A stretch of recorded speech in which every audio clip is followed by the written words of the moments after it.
C'est la suite de votre télématin du dimanche et nous allons finir de prendre le petit déjeuner ce matin avec une artiste de talent. Elle chante et elle joue la comédie. Elle fait très bien les deux d'ailleurs. On la retrouve samedi prochain sur France 3 dans Meurtre à Millau. La polyvalente Élodie Frégé est l'invitée de télématin. On fera du mieux qu'on peut, promets-moi mon amour. Entrer en danse. Non mais ça marche très bien, hein, Cyril Mokayesh, pour se réveiller le matin. Alors c'est ce qu'on entend. Oui. Et c'est vrai qu'on vous a demandé de choisir votre musique d'entrée. Vous avez choisi ce chanteur. Oui, parce que déjà je le connais très très bien. C'est un ami précieux depuis de nombreuses années. Et il sort un disque bientôt et j'ai découvert cette chanson qui vient de sortir et qui, je trouve, ressemble moins à ce qu'il fait d'habitude, mais à un petit côté dansant, Entraînant. sortie de soirée, David Bowie, Let's Dance, tout ça, Vous êtes qui me plaît fair-play. beaucoup. Parce que vous auriez pu choisir une de vos chansons. Non, Quand même pas. Non, mais je reviendrai pour mon album. On écoutera peut-être du Élodie Frégé dans cette interview. Tout à fait. D'abord, ce n'est pas pour la musique que vous venez nous voir, mais pour Meurtre à Millau sur France 3. 21h10 le samedi 24 janvier, dès le 22 d'ailleurs sur la plateforme France.tv. On a hâte d'en savoir plus, mais c'est juste après ceci. Encore un matin. Et oui, encore un matin pour mieux connaître vos habitudes Oula. matinales, Élodie. Question courte, réponse courte. Combien d'heures de sommeil cette nuit? Je dirais 5. 5 heures, ouais. Mais Oui. je dors très peu, hein. L'humeur du jour. Je sais pas, fébrile, joyeuse, curieuse. Puisque vous jouez dans Meurtre à Millau, ça vous arrive de faire des cauchemars un peu glauques parfois? Oui, ça m'arrive, ouais. J'ai souvent rêvé, alors je ne devrais pas dire ça, il va trouver ça dingue, mais j'ai souvent rêvé que mon frère mourait. Je ne sais pas pourquoi. Mon frère est militaire, je pense que ça joue un peu sur mes La crainte. cauchemars, ouais. Combien Je fais des terreurs nocturnes aussi. Ah. Comme les enfants, c'est resté. Alors je sais que normalement à l'âge adulte ça disparaît, mais je fais des terreurs nocturnes où je me réveille en tournée par exemple en hurlant sur un balcon ou dans un couloir d'hôtel et je ne sais plus où je suis. J'ai l'impression d'être entourée d'ombres et c'est vraiment un truc d'enfance normalement et je. Écoutez, Élodie, vous pouvez vous allonger. Il y a un divan. Écoutez, C'est peut-être pour ça que vous dormez peu. ça fait longtemps qu'on m'a pas demandé ça. Combien de temps entre la première... Ah bah voilà, on n'avait même pas eu le temps de... Mais c'est Après la première quoi? entre la première sonnerie et la sortie du lit.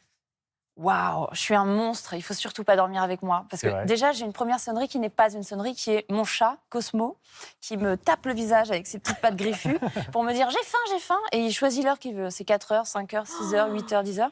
Et puis après, je mets un réveil. Il faut savoir que je fais partie des gens qui mettent 15 réveils à des horaires complètement débiles.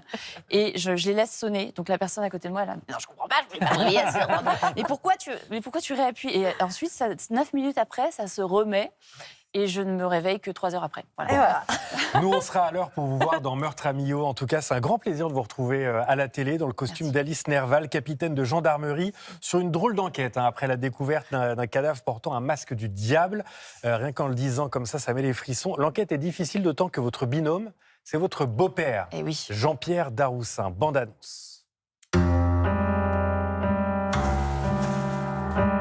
Enchanté, capitaine Adrien Nerval. Et Nerval, oui, c'est mon beau-père. Et vous vous connaissiez pas avant? Merci d'avoir accepté de bosser avec moi. Jérémy n'est pas au courant. Ça le rendrait fou s'il savait que je fais équipe avec son père. Et il s'est passé quelque chose. J'ai pas tué Paul, j'en ai rêvé quelquefois. Je prends beaucoup de risques pour vous aider. Au moindre dérapage, je vous rentrer chez vous direct.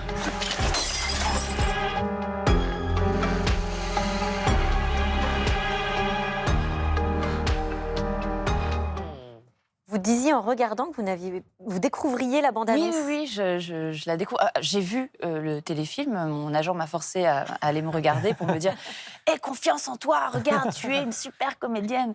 Et non, j'avais pas vu la bande-annonce, donc c'est toujours une surprise quand même. Ce sont des retrouvailles avec Jean-Pierre Daroussin? Oui, ce sont des retrouvailles. On s'est rencontrés en 2023 pour reprendre une pièce qui avait été créée avec Laura Spett à Paris et qui partait en tournée, sans Laura, mais avec moi, pour jouer le rôle qu'elle avait endossé, C'est créé. drôle que vous jouiez un rôle de flic parce qu'il paraît que quand vous étiez petite, vous étiez un peu kleptomane. Ah mince, comment vous savez ça? Je me suis renseigné. Je n'ai jamais piqué l'amoureux de qui que ce soit. Non, ça, c'est le seul truc que je vole pas, parce que ça m'intéresse pas de ramasser les miettes. Mais non, c'est vrai, quand j'étais petite, j'aimais bien voler des choses qu'on ne voulait pas m'acheter. Par exemple, des chewing-gums dans un supermarché. Et ma mère m'avait dit... j'appelle la police. J'avais raconté ça dans une émission de radio et elle m'avait dit je te préviens, j'appelle la police. J'étais tellement fière d'avoir mis cette petite plaquette de chewing-gum au citron sous mon manteau et finalement après j'avais eu très très peur. Mais j'avais continué quand même à voler quelques trucs. Vous ne jouez pas seulement un rôle de flic, hein, pas flic kleptomane, hein, mais flic tout court. C'est aussi Et on sait que de temps en temps ils le sont. Paraît-il, ce progrès n'engage que vous. Un rôle de maman aussi, voire de matriarche qui essaie de réconcilier son beau-frère, son beau-père, son mari. Oui. C'est aussi cet aspect-là qui vous a séduit dans le scénar ? Oui, quand j'ai lu le script, j'ai été très séduite déjà par l'enquête qui rebondissait dans tous les sens et qui était super agréable pour quelqu'un qui a besoin de ne pas s'ennuyer. Mais en plus, il y avait l'aspect maternel, l'aspect empathique, l'aspect plein d'émotions et humain, quoi. Humain avec cet homme qui cherche à se racheter et elle qui va l'aider et puis qui va aussi aider son fils à aller un peu mieux parce que son adolescent va pas bien. Élodie, pourquoi on ne vous voit pas plus à la télé ? J'en sais rien, moi. Poser la question à qui de droit. Vous êtes parfaite dans ce rôle. Non, mais je fais des choix aussi. Et puis, c'est vrai que je suis partie pendant très, très longtemps en tournée dans le monde entier avec le groupe Nouvelle Vague. Donc, j'avais déjà refusé je pouvais pas lire un meurtre. On m'avait déjà proposé. Et j'avais dit, non, je peux pas parce que je suis en Australie, ensuite je suis à Saïgon, ensuite je suis... Et puis, depuis 2024, j'ai quitté le groupe, qui continue d'ailleurs d'être en tournée. Ça faisait 10 ans, c'était le moment. Et puis, j'ai un peu plus le temps et je me consacre un peu plus à ce genre de choses. Et oui, puisqu'on reçoit ce dimanche Élodie Frégé, comédienne, mais Élodie Frégé, c'est aussi ça. Ne tire pas sur l'ambulance, garde la potence. Plus rien n'a plus d'importance. Classique. Ouais. Ah ouais, merci Benjamin. C'est l'une de vos chansons les plus emblématiques, La Ceinture. C'était, Élodie, pardon de le souligner et de rappeler cette info, il y a 20 ans. Mais oui, mais non, mais vous savez quoi, ça se fête et je suis en train de discuter avec mon ancienne maison de disques parce que en fait, cet album n'est jamais sorti en vinyle et le vinyle est revenu au goût du jour maintenant et on est en train de se demander si ça ferait pas plaisir à une grande partie du public qui a aimé cet album de l'avoir sur une platine. Elles sont passées vite ces 20 dernières années. J'ai l'impression. Ouais. Non, mais moi, je vois pas le temps passer du tout. Et en plus, j'ai tendance à vouloir bouffer le temps avant qu'il me bouffe et à le remplir d'énormément de choses. Je suis un peu une Shiva, surtout pour pas m'ennuyer, encore une fois. Et puis me nourrir de plein de choses différentes. Et le temps a passé très, très vite. Il y a, paraît-il, de nouveaux projets musicaux qui se préparent. Oui, puisque toujours. Vous serez dès le mois de juin en tournée dans toute la France pour un spectacle hommage à Michel Berger. Comment est né ce projet ? On m'a contactée, tout simplement, pour me demander si ça me plairait d'être l'invitée d'honneur d'un spectacle qui s'appelle Spectaculart et qui est souvent composé d'une grande quantité de chœurs. Ça va jusqu'à 1600 chœurs sur scène avec... Ouais, on voit là. Voilà, c'est impressionnant. C'est hyper impressionnant et pour avoir déjà participé à des concerts avec des chœurs comme ça prend aux tripes.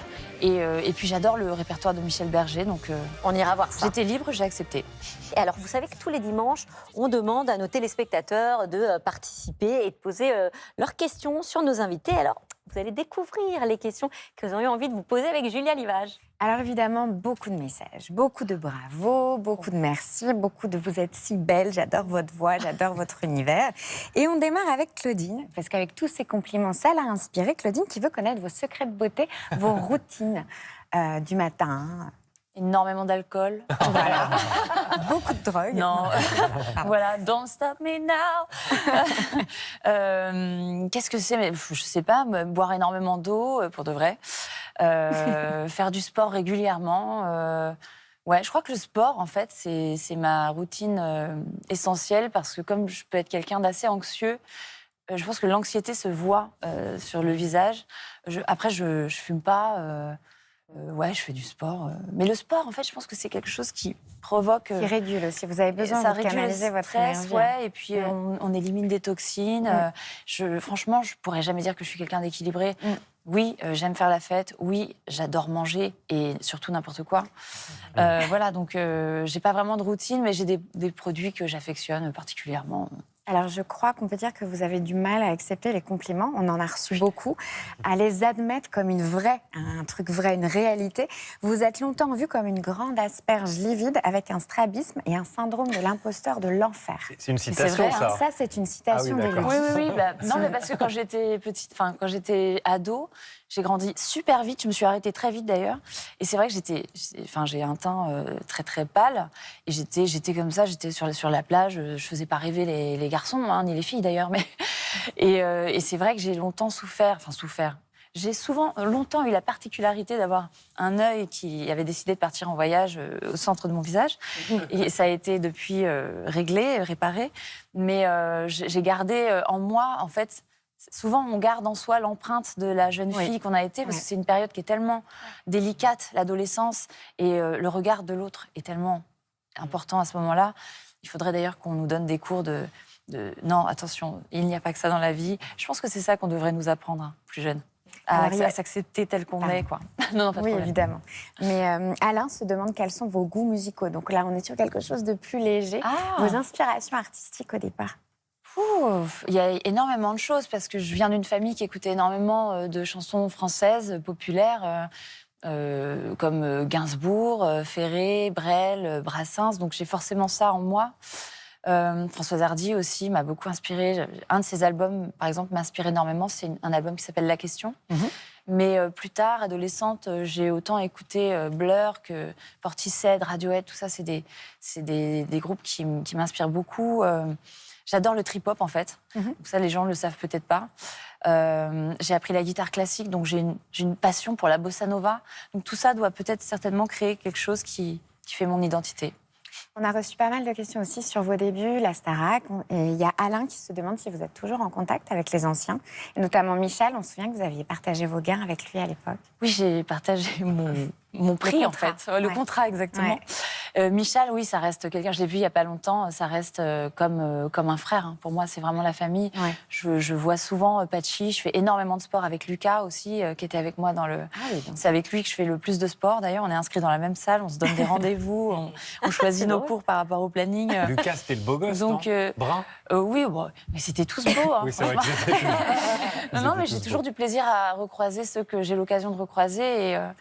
Et voilà, c'est des gens avec qui j'ai vécu quelque chose de très fort. Donc on reste dans la vie les uns des autres un maximum. Merci Élodie. Merci. Et merci à notre Mireille Dumas, à nous, Julia Limage, avec ces questions toujours bien senties et délicates.